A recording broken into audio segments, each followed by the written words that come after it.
Muito prazer. Nós somos do IFPB Campus Cajazeiras, da turma Terceira Intel, e estamos apreciando o trabalho de Biologia. Nosso grupo é formado por João Pedro Lobo Medeiros, Diogo de Souza Césion, José Lucas Albuquerque de Souza, José Abraão Rodrigues da Silva e Caio Breno Mariano de Oliveira. Características. As pteridófitas são plantas que possuem o xilema e o floema como tecidos especializados na condução. O surgimento desses tecidos foi possível graças ao surgimento da lignina, que garante a resistência aos elementos do xilema e células do esclerequima. A resistência adquirida por essas plantas foi um passo essencial para que elas se tornassem maiores em porte do que as briófitas.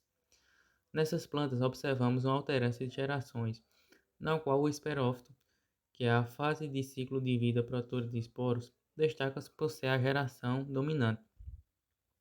Essa característica também diferencia-nos das briófitas, uma vez que, nesse último grupo, a geração dominante é o gametófito, que é a fase de ciclo de vida produtora de gametas. As raízes atuam na fixação das plantas ao substrato e na retirada de nutrientes e água do solo.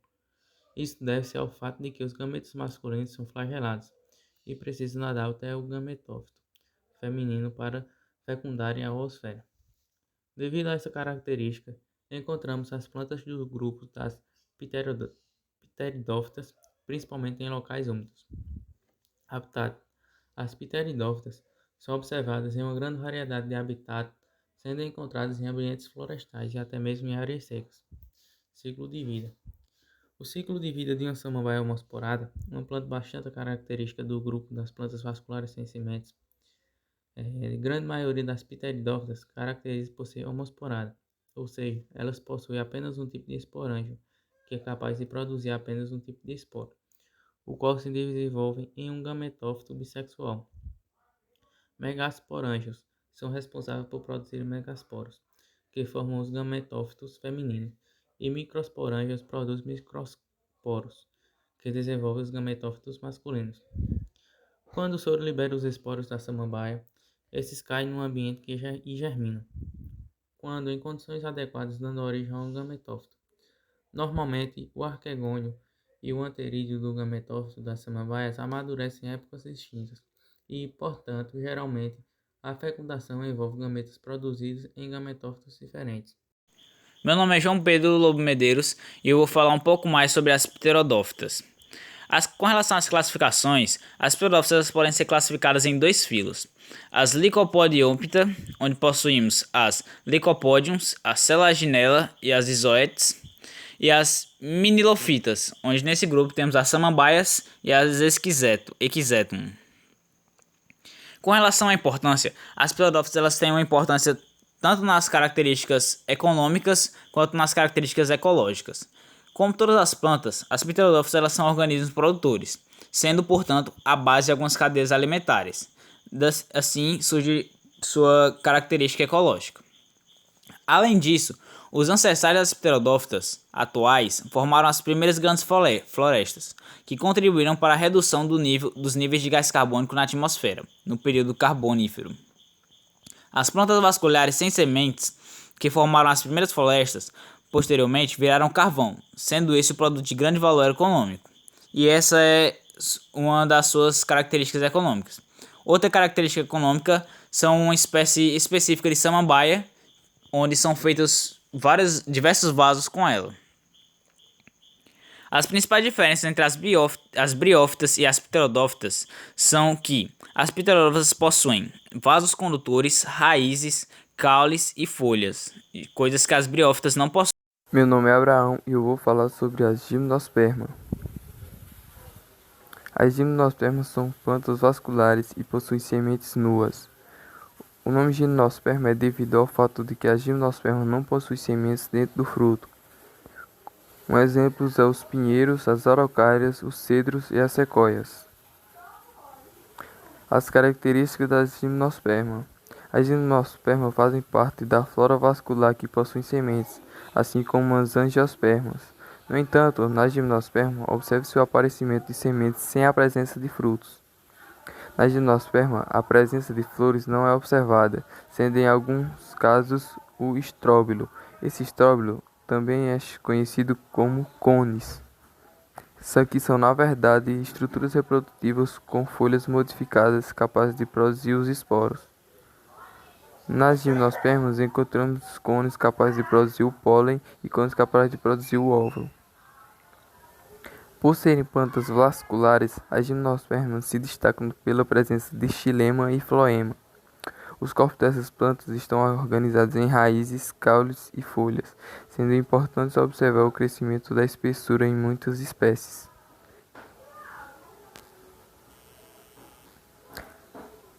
As sementes da gimnosperma. O surgimento de sementes foi, sem dúvida, essencial para a evolução das plantas vasculares. Essas estruturas é formada pelo desenvolvimento do óvulo, que na gimnosperma não é secado pelo fruto, pela carne do fruto. Todas as sementes são compostas por 3 partes básicas: o embrião, a reserva de nutrientes e a casca.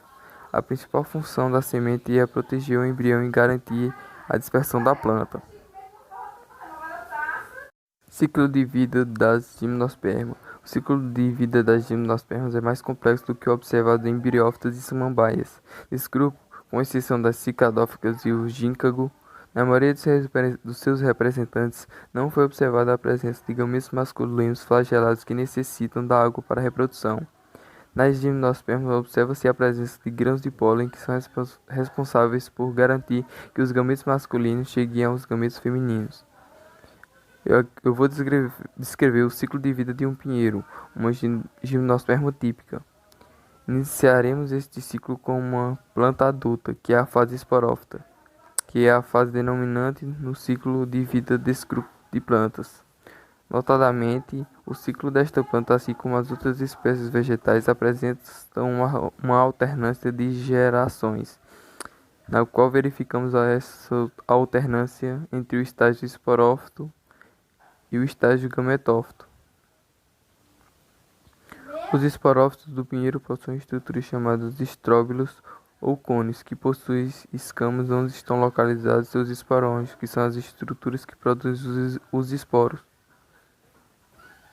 E podem ser observados 2 tipos de cones: alguns pequenos produtores de pólen, que são os estróbilos masculinos, e alguns cones maiores, os estróbilos femininos, que produzem óvulos.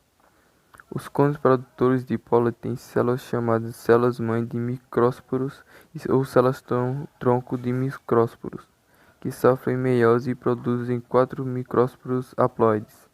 Esses esporos que se desenvolvem em gametófito masculino. Esses micrósporos se desenvolvem em grãos de pólen.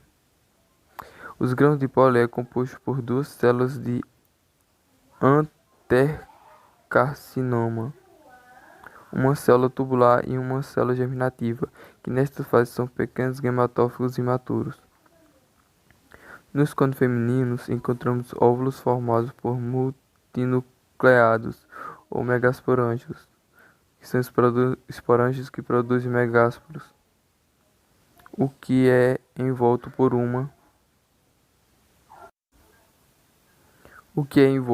um tegumento que apresenta uma abertura chamada de micrópila. Em cada megasporângio observou-se que apenas a presença de megasporócitos ou megasporócitos que sofreram meiose e formaram megasporos haploides. 4 megasporos são formados no final da divisão celular, mas apenas um deles é funcional e se desenvolve em um macrogametófito. Os grãos de pólen são liberados e transportados pelo vento. Esse grão de pólen pode então atingir o tamanho do cone feminino. Essa transferência de grão de pólen é chamada de polinização.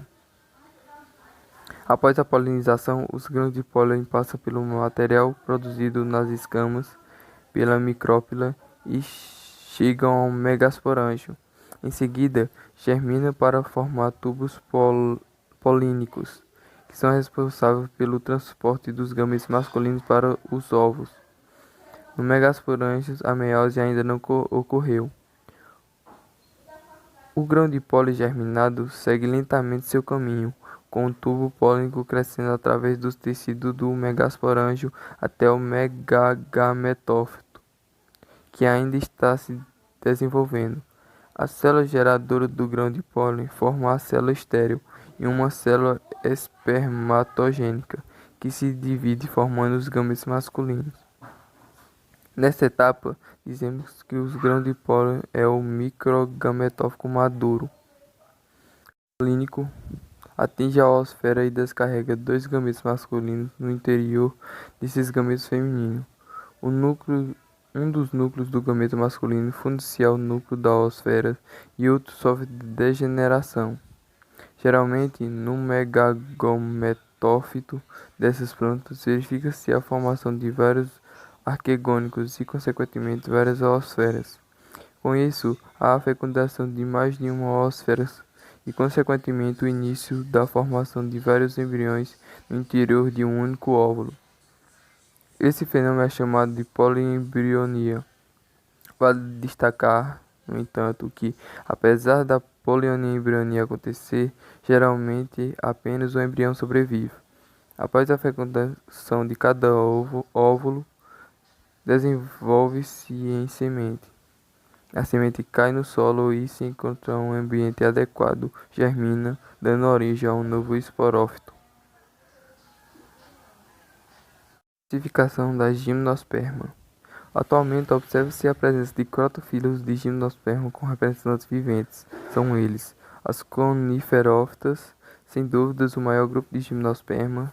Neles encontramos as famosas coníferas. Como exemplo de conífera, temos os pinheiros e sequoias. Nesse filo encontramos mais de 600 espécies distintas.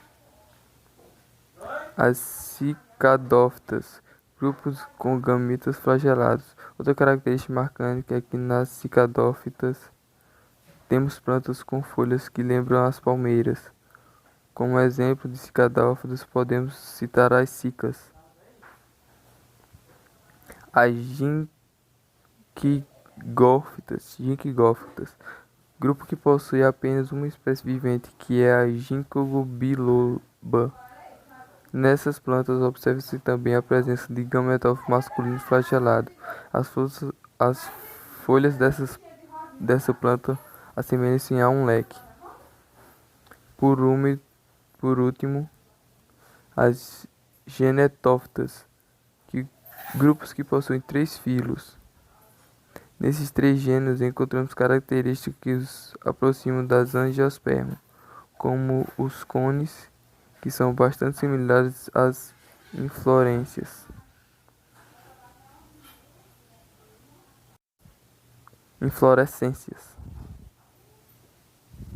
Olá, aqui é José Lucas, faço parte do terceiro ano de Eletromecânica do Instituto Federal da Paraíba e agora eu vou falar um pouco das características das monocotiledôneas e dicotiledôneas. Bom, elas são espécies do reino plantar, ou seja, das plantas.